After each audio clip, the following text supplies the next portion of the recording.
স্বরাষ্ট্রমন্ত্রী হচ্ছে সে মাংসের ভিতরে আলু খুঁজে বেড়াচ্ছেন। সরকার যদি অপরাধীকে না ধরতে পারে আমরা সরকারকে খুনি হিসেবেই ধরে নেব। আমার চোখে ডক্টর ইউনূসের সরকার একটা সন্ত্রাসী সরকার। তাহলে জনগণ যদি এই হাদি হত্যার খুনিকে ধরাই দিতে হয় তাহলে প্রশাসন কি করে?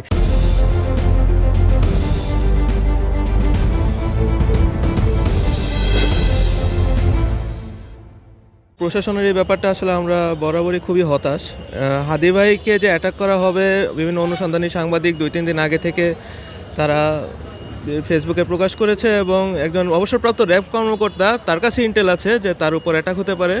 কিন্তু আমাদের নিরাপত্তা বাহিনীরা কি করে, আমাদের গোয়েন্দা সংস্থা কোথায়?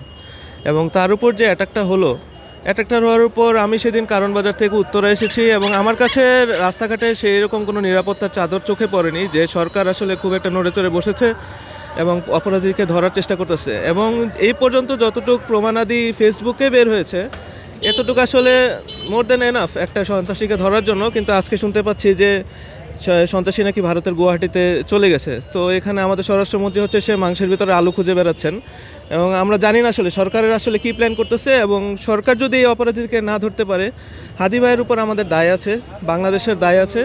সরকার যদি অপরাধীকে না ধরতে পারে আমরা সরকারকে খুনি হিসেবেই ধরে নেব এবং যতদিন না পর্যন্ত এই সরকার এই হাদি ভাইয়ের ব্যাপারটা ফয়সালা করতে পারবে, আমার চোখে ডক্টর ইউনূসের সরকার একটা সন্ত্রাসী সরকার।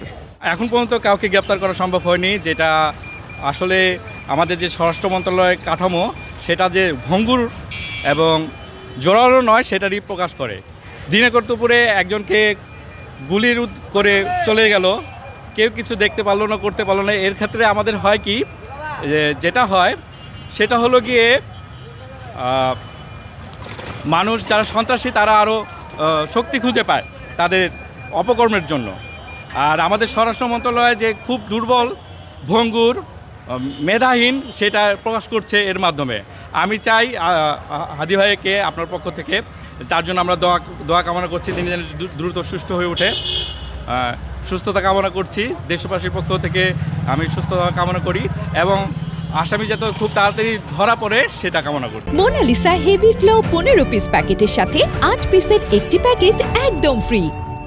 নামাজের পরে যেই টাইমটা গুলি করা হয় সিসিটিভিতে দেখা যাচ্ছে যে গুলি করতে আছে, কিন্তু তারপরও প্রশাসন তাদেরকে ধরতে পারলো না। এটা প্রশাসনের ব্যর্থতা। আর এখানে দেখা গেল প্রশাসন গুরুত্ব দিচ্ছে না, যার জন্য এটা আসামি ধরা হচ্ছে না।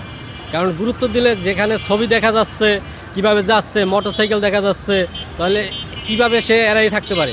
বাংলাদেশ একটা ছোট দেশ, এখানে তো যে কোনো ক্রাইম করলে সাথে সাথে পুলিশ প্রশাসন, এখানে কতগুলো প্রশাসনের তাদের সিস্টেম আছে, এই সিস্টেমগুলো কেন এখনও অ্যাক্টিভ না, কেন ধরতে পারছে না? বিভিন্নভাবে একথা হাদি নিজেও প্রশাসনকে জানাইছে যে তার উপরে যে কোনো মুহূর্তে হামলা হইতে পারে, কিন্তু প্রশাসন তার ব্যাপারে কোনো উদ্যোগ নেয় নাই এবং কোনো কিছু করে নাই। আমরা আরেকটা জিনিস দেখলাম, স্বরাষ্ট্র উপদেষ্টা গতকালকে তার একটা বক্তব্য যে সে 50 লাখ টাকা বিজ্ঞপ্তি দিল জনগণের উদ্দেশ্যে, তাকে যদি ধরাই দিতে পারে। তাইলে আসলে কি আমরা ধরে নেব এত টাকা? সে যে বলল 50 লাখ টাকা জনগণের উদ্দেশ্যে বলল, তার মানে আমরা ধরে নেব যে সে অলরেডি বাংলাদেশে নাই, ভারতে চলে গেছে, এই জন্যই 50 লাখ টাকার বিজ্ঞপ্তিটা দিল জনগণের জন্য। তাহলে জনগণ যদি এই হাদি হত্যার খুনিকে ধরাই দিতে হয় তাহলে প্রশাসন কি করে? তাহলে প্রশাসন তার মানে কি এইভাবে যে প্রশাসন খুনিদেরকে ধরতে পারবে না, জনগণের উপরে ডিপেন্ড করে প্রশাসন এভাবে যদি থাকে তাহলে তো এই প্রশাসনের কোনো মূল্য নাই। আর এই প্রশাসন কি কোনোভাবে এই দায় এড়াইতে পারে? কখনো পারে না। তার এই যে হত্যা প্রচেষ্টা, এর দায় কখনোই প্রশাসন, দেশ, জাতি কেউই এড়াতে পারে না। এবং প্রশাসন, সরকারকে এর দায় অবশ্যই নিতে হবে এবং এর পিছনে কারা কুশলী রব এবং কারা এর ইন্ধনদাতা তাদেরকে খুঁজে জাতির সামনে তাদের চেহারা উন্মুক্ত করে এই জাতি দেখতে চায়, এই জাতি তার বিচার চায়। সঠিক বিচার যদি না হয় তাহলে এভাবে হাদি আর জন্মাবে না, আর দেশ তাদের সঠিক নেতৃত্ব খুঁজে পাবে না।